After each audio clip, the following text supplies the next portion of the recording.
Your dog is sitting across the room right now, watching you in a way you probably don't fully notice. Not staring, not reacting loudly, just observing. Quietly, carefully, almost like they are reading something invisible in you that even you haven't fully admitted to yourself yet. And the strange part is, science suggests they might actually be doing exactly that. Dogs are not just reacting to your words or your movements. They are constantly reading your emotional state through micro signals you don't even realize you are giving off. The way you breathe when you are stressed, the slight change in your posture when something is bothering you, the tone of your silence, even the rhythm of your footsteps when your mind is heavy. And when you are sad, something shifts in them too in ways most people never fully understand.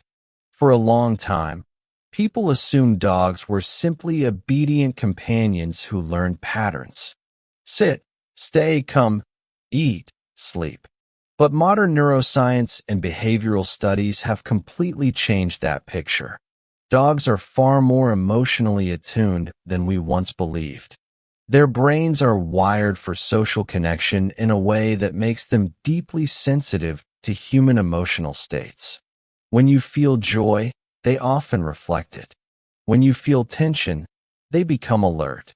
And when you feel sadness, something more complex begins to happen inside them. It is not just recognition. It is response.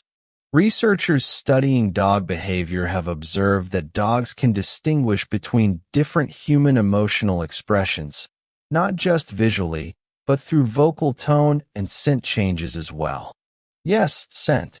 When humans experience emotional shifts like sadness or stress, their body chemistry changes. Hormones fluctuate, and those changes alter subtle chemical signals that dogs can detect through their extremely sensitive olfactory system. What this means is that even if you say nothing, even if your face hides everything, your dog still knows something is different. And when they detect sadness, they don't ignore it. They adjust. You might notice your dog becoming quieter when you are feeling low. They might sit closer to you than usual, or follow you from room to room without the usual playful energy.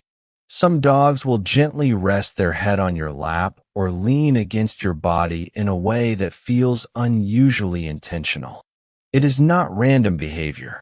It is a response pattern linked to emotional perception. In behavioral studies, dogs have been shown to approach distressed humans more often than neutral ones, especially their owners. This suggests an instinctive form of emotional support behavior. But what is even more fascinating is what happens inside the dog's brain during these moments. When a dog detects emotional distress in a human they are bonded with, regions associated with social bonding and emotional processing become more active. This includes areas linked with attachment behavior, similar in some ways to the neural responses seen in human caregiving systems.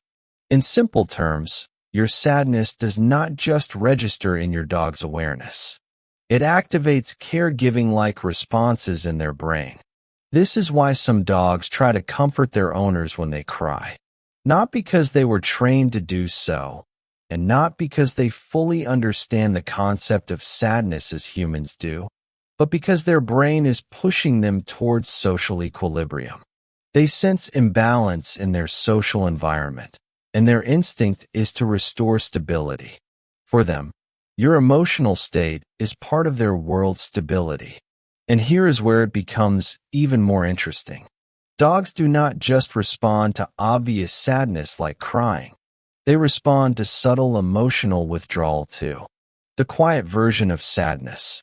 The kind where you are physically present but mentally somewhere else. Humans are surprisingly bad at hiding this, but dogs are not bad at noticing it. They pick up on reduced engagement, lower energy levels, and changes. And they respond by increasing proximity. They come closer. They stay longer near you. They watch more carefully. It is almost as if they are trying to gather information, trying to understand what changed. Some scientists describe this as emotional co-regulation.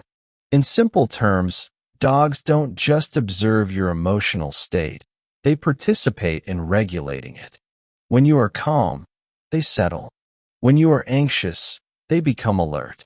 When you are sad, they become gentle, quieter, more physically present. This is not conscious decision-making like humans experience, but a deeply ingrained social survival mechanism developed through thousands of years of coevolution with humans. Dogs evolved alongside humans in a way that shaped their ability to integrate into human emotional environments. Unlike most animals, they did not just adapt to survive in nature. They adapted to survive within human social structures. And in those structures, emotional awareness became a survival advantage. The better a dog could understand human emotion, the more likely it was to be cared for, protected, and included. So over time, dogs that were more emotionally sensitive had better survival outcomes. And those traits became stronger across generations. What you see today in your dog is the result of that long evolutionary process, a brain finely tuned to human emotional shifts. But sensitivity is only one part of the story. The response is the other. When your dog senses sadness, they often modify their behavior in ways designed to maintain connection. They may reduce playful intensity, as if they understand that high energy is not appropriate for the moment. They may increase physical closeness. They may stay in your visual field more consistently. Some dogs even exhibit what researchers call proximity-seeking behavior, where they actively reduce the distance between themselves and their owner during perceived emotional distress periods. This is why you might find your dog lying next to you when you are feeling low without you calling them. It is not coincidence. It is behavioral alignment. And while this might sound almost emotional in a human sense, it is important to understand that dogs are not thinking my human is sad. I must comfort them in the way we would phrase it. Instead, their brain is responding to patterns of emotional cues and triggering attachment behaviors that maintain social bonding. The outcome, however, feels remarkably similar to empathy. Some researchers even refer to this as emotional contagion, a primitive but powerful form of empathy where emotional states are shared across individuals without conscious interpretation. When you are emotionally low, your dog's behavior often shifts to match the seriousness of your state, not by copying your sadness, but by adjusting their behavior to maintain connection stability. This is also why dogs can sometimes appear unusually calm when their owners are deeply upset. They are not indifferent.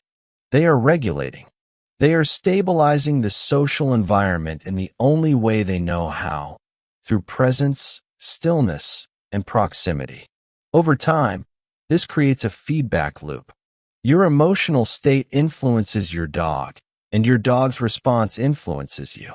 Many dog owners report feeling slightly calmer just by their dog being near them during emotional moments. That is not imagination. Physical closeness with a calm, bonded animal can influence human stress levels through measurable physiological pathways, including reduced cortisol and increased oxytocin activity. So what you end up with is not just a pet relationship. It is a shared emotional system. A system where your internal world is partially reflected back at you through another living being. There is also another layer to this that often goes unnoticed. Dogs remember emotional patterns, not in abstract narrative form, but in associative memory. If they consistently observe that you become quiet and withdrawn at certain times, they begin to anticipate those emotional states. And their behavior starts to adjust even before your sadness fully appears. This is why some dogs seem sensitive even before you fully realize you are feeling down yourself. They are not predicting the future. They are recognizing the early signals. Subtle changes in your routine, slight differences in your tone, reduced engagement in shared activities. These become emotional indicators for your dog, and over time, this creates a form of emotional mapping. Your dog learns your emotional rhythm. That is why the bond feels so deep. It is not just companionship. It is repeated emotional synchronization over time. But perhaps the most important thing to understand is this. When your dog reacts to your sadness, they are not trying to fix you in a human sense. They are trying to stay connected to you in a stable emotional state. Their goal is not problem solving. Their goal is proximity and harmony. That is why sometimes just sitting beside you is their strongest response. No tricks, no distractions, no playful behavior. Just presence. In a world where human emotions are often complex, layered, and difficult to express, your dog operates on something simpler but incredibly powerful. They respond to what is felt, not what is said. And that means your sadness is never invisible to them.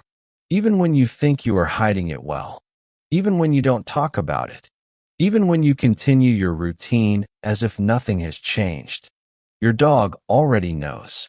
Not because they understand your thoughts, but because they live inside the emotional atmosphere you carry. And when that atmosphere shifts, they shift with it. Quietly, instinctively, constantly. So the next time you feel low and notice your dog sitting closer than usual, watching you a little more carefully, staying a little more present than normal, understand what is happening in that moment. They are not just being a pet. They are responding to you in the only language they fully understand. Presence, attention, connection, and in their own way, they are telling you something very simple. I see you. I feel the change. And I am here.